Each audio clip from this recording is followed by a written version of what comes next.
Welcome to the Daily Review. This is Razak, Senior Trading Strategist here at CMTrading, and today is October 14th, 2024, and today is Monday morning. So looking at the highlights of the day, the Dow Jones tops to new record highs right before elections. That's big news. But first, no major economic events scheduled for today. So looking at the market, starting out the Forex symbols, the major pairs really unchanged in a very tight range. And shifting over to the indices, the Dow Jones new highs, while the NASDAQ just stalling and just holding on to that resistance level. Now, as we look at commodities, gold rebounds, natural gas slides, and looking at the stocks, it's the bank stocks that exploded, that pushed this market higher. And looking at Uber also taking a big leap higher, while Tesla sliding and tanking. Lastly, looking at cryptocurrencies, Bitcoin remains unchanged. So let's take a look at the markets and see what we can expect from today's trading.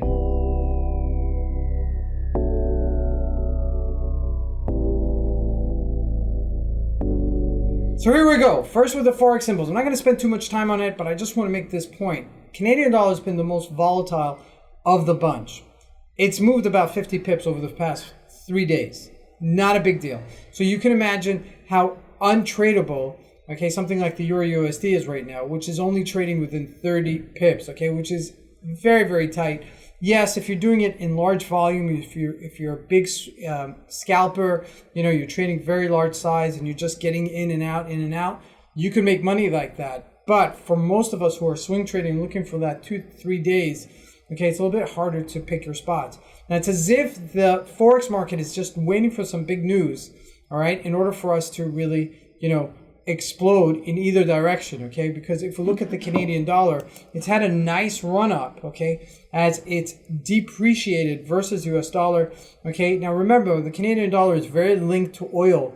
And even though oil is not doing so bad, but it's not rebounding, and that is obviously affecting the price of the Canadian dollar. Now shifting over to commodities, gold rebounded, okay? We had a nice opportunity last week where we hit 2,600, and then we went up from there to 26.60. A nice $60 move for an ounce of gold is not bad. Okay, now looking at crude oil, really unchanged. Okay, we got that spike, we got that correction, and really just shifting lower right now, but not by big.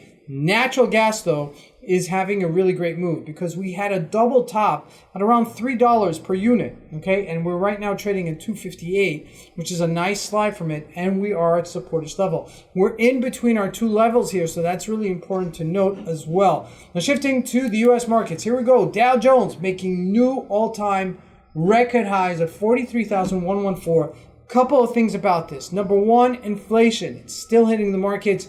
Number two, the bank stocks did fantastic this last Friday, and we're anticipating they're coming out with corporate earnings this week, so you do want to know about it, all right? And if we look at the NASDAQ, it's stalled here. Didn't move higher. It's still at its upper range, let's say upper range, but it's not pushing its new all-time record highs, which I would anticipate. Now, looking at the one that would take us, Microsoft, it's failing us. It's not moving higher. It's not really showing a leader, and neither is Apple for that matter, okay? Not making new highs, not giving us that. So there's no impetus to really push us higher, at least for now. And if we look at Facebook also, which was the strongest one, but not a leader, okay? It's strong, but it's not a leader. It's near its highs, but not making higher. Let's take a look at the banks. This is Bank of America, not the biggest bank, but a decent bank, a nice spike last week. If you look at JP Morgan, back in its all-time record highs, okay, of 224. And this is really going to be very, very important how it's going to shift into today's trading. Now, let's take a look on the other side. Tesla took it the other way. We had a double top at 266 and then right back down about $50 just in the past couple of days. Now, ultimately, it was a great setup because we had multiple resistance level, a 260-ish level. So that was really an important level for us to hold, but we didn't.